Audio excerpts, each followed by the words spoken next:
Hello everyone, welcome to Social Club. My name is James, I work for Ball Street and that's why I'm sitting here. Sam is from United People's TV and has a decent opinion on the occasion. Get paid. That's why he's here.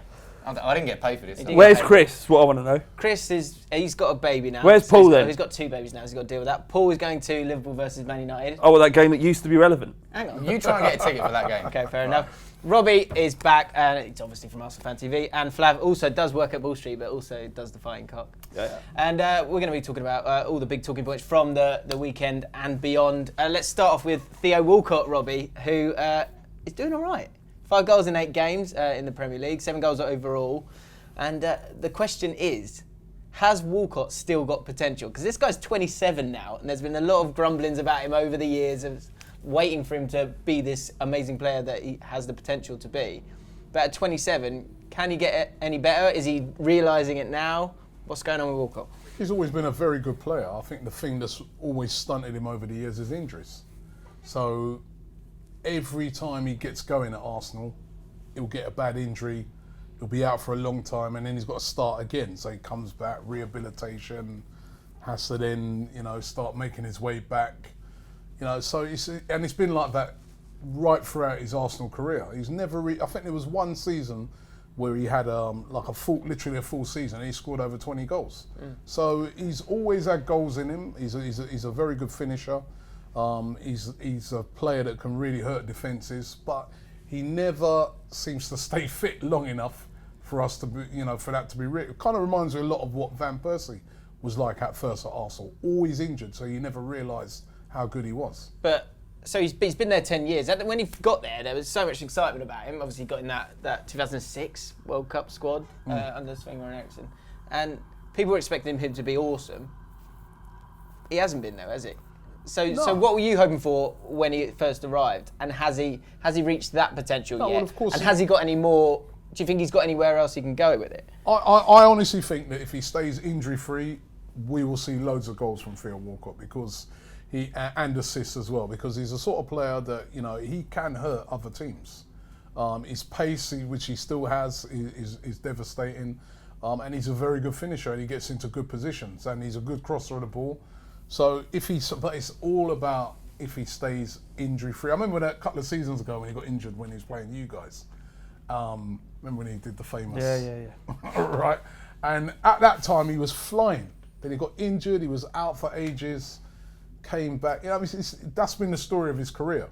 And as I said, very similar to like how Robin Van Persie was at first. Then Van Persie had like a couple of seasons when he played really, really well. Then he was off. But I think we get him injury free, we can see a very good Theo Walcott. Yeah, he can realise a lot of that potential, but it's all on that for me. There's been glimpses of him being decent. But yeah, I think Robbie's been sitting on the fence a little bit here because Arsenal fans have been really frustrated and disappointed with him. Not just because of injuries, because he's not been good enough and he can't seem to figure out what position he wants to play in. Well, he wants to be a striker, doesn't he?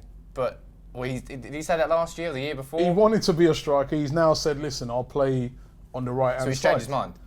He said he'll play on the right hand side. He's got much choice now, has he? He's got to just do. It doesn't matter. But if he plays on the right, he still scores goals. There's not many other players that play wide out on the right that scores more goals than him. So, he scores, he's a goal scoring player.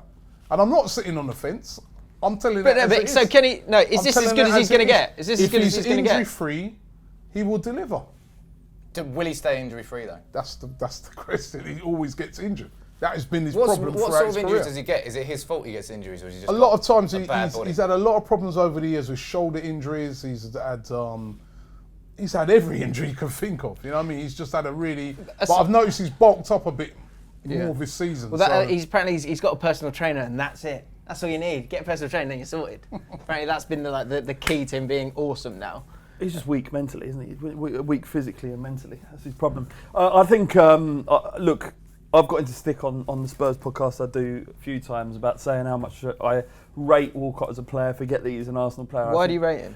I think he's very. I mean, his speed is one thing, but his ability to carry the ball at pace and damage teams, and he's consistently done that when he's fit. And obviously, that's going to be the key to any conversation about Walcott is whether or not he'll be fit still. So, I've seen him score plenty of goals against Spurs. He always gives us a bit of a nightmare. Spurs fans used to call him like the shit Aaron Lennon, but that's probably unfair on Walcott. But, rivalry is what it is.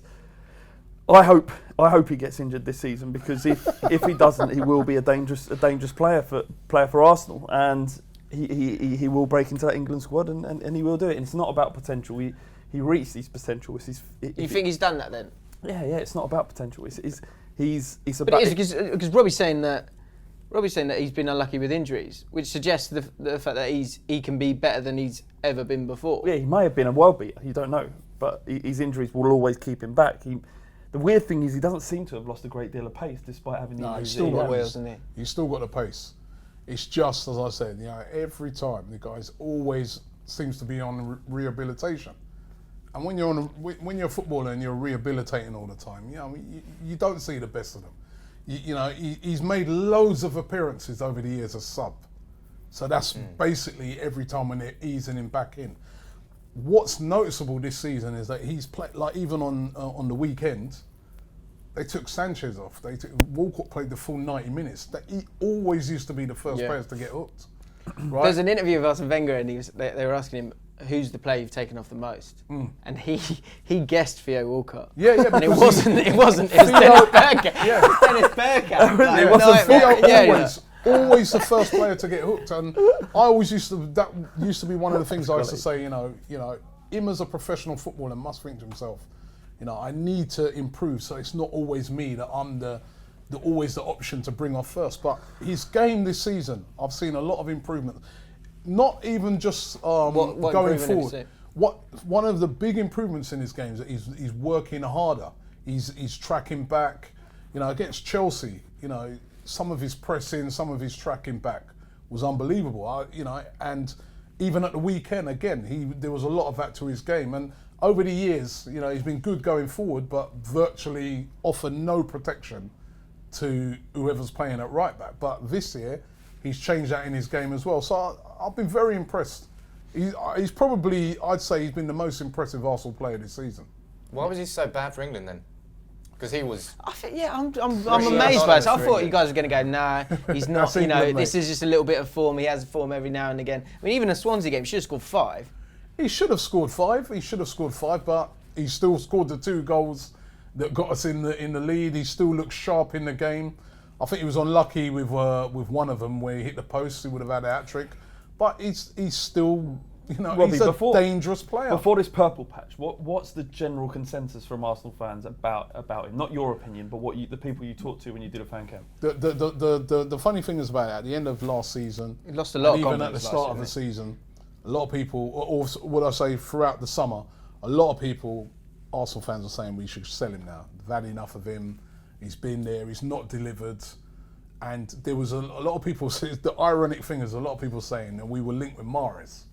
And there was definitely talks where Arsenal were talking to Leicester about Mahrez. Well, his picture wasn't up on the thing, was it? Right. I thought that was a done deal, wasn't it? Right? And the thing is about it now, you look at Mahrez, he's the one on the bench at the weekend. He's the one that's not really performing, and Theo's really performing. So has that had a lot to do with it, where he's realised that, you know what, this basically is my last season. Arsenal, if they could have got Mahrez, I might have been out of the door. Yeah. So I need to deliver. So I don't know, I just see some real changes are changing him mentally, physically, and as I said, he's working a lot harder than I've seen him work before. And it's all for apart from when he played for England. Although I must admit, when he played that first game for England, I thought that Walker didn't provide him with hardly any passes or anything in the first game. The second game, You knew that was coming, right? No, well, I thought that, I don't know, them two didn't really work. I hate this. on I their side. hate this kind of You're argument. not in a rivalry thing, but No, forget that. That's fine. But the England thing is like when you John Barnes never did it for England, but was ripping it up for Liverpool. It's a different team, a different setup, a different number of influences. It's too simplistic to say why isn't Harry Kane, Kyle Walker, or whoever else it is doing well for England, because it's like you drop Neymar in a different team now. The likelihood is he'll do all right, but he may well not. That you saw not Yaya, sorry.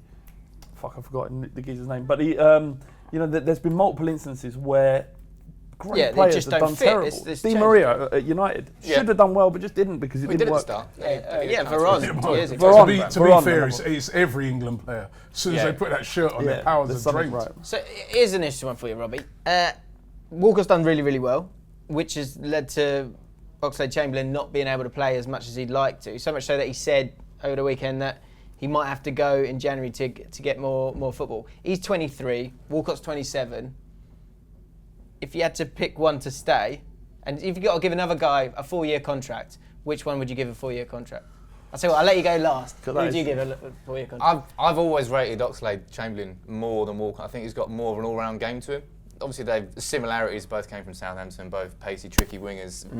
I think Walcott is limited. I always thought he was an athlete first and a footballer second. Yeah, I think I agree.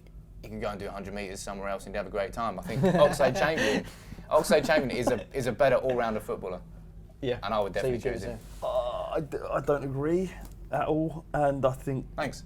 Sorry, mate. I mean, it's a fair point, but the Walcott, I think is the better player out of the two, and I would gamble on him on his fitness, and Yeah. I'd give Walcott the contract.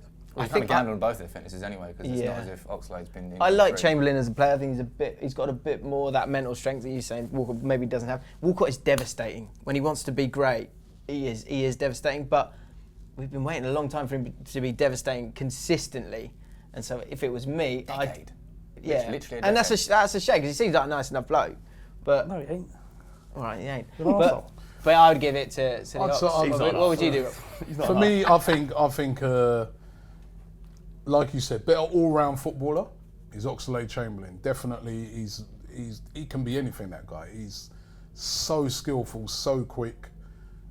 But if I had to choose between the two of them, I'd probably say Theo, because Theo has more end product. As I said, I can't think of many right wingers in the Premier League who will score more goals than Theo. Theo has a lot of end product to his game. He scores a lot of goals. He gets lots of assists. A lot of times at Arsenal, he puts in some great crosses. We He's only just got don't double really have figures people once. because he's always injured. If you look at his record, it's injuries that have hampered that guy's career. There has been other aspects where I feel that he should be a bit tougher. But if that guy gets a run, I think if Theo Walcott gets a run most seasons, he's definitely getting double figures goals, and possibly most of those seasons he'd be scoring 20, but needs to stay fit. Well, at what point do you cut your losses with him? Because it's not as if an injury comes and goes. It's consistent injuries. I think it's this contract. It's this year, isn't it? He's fighting for his contract. He's only got 2 years left. I think this year's a massive year for him, and I think, as I said, I see a lot of parallels like with Van Persie, when a lot of people were saying, we need to get rid of Van Persie. What are we going? Every season this guy's injured, and then he just had like one season where he just injury free, proved to everybody how good he was. And then, so I think United Theo won the needs a league. similar. he not walked come into and that, nicked him. But I think Theo needs a similar sort of thing where he can have a run of games, like a season injury-free where he can show us what he can do. Okay. So that's what we think. Let us know what you think. Who would you give that contract to, Chamberlain or Walcott? And what do you think about Walcott as a player? Let us know in the comments below. If you enjoyed the video, give it a like and make sure you stick around for the other topics on Social Club this week.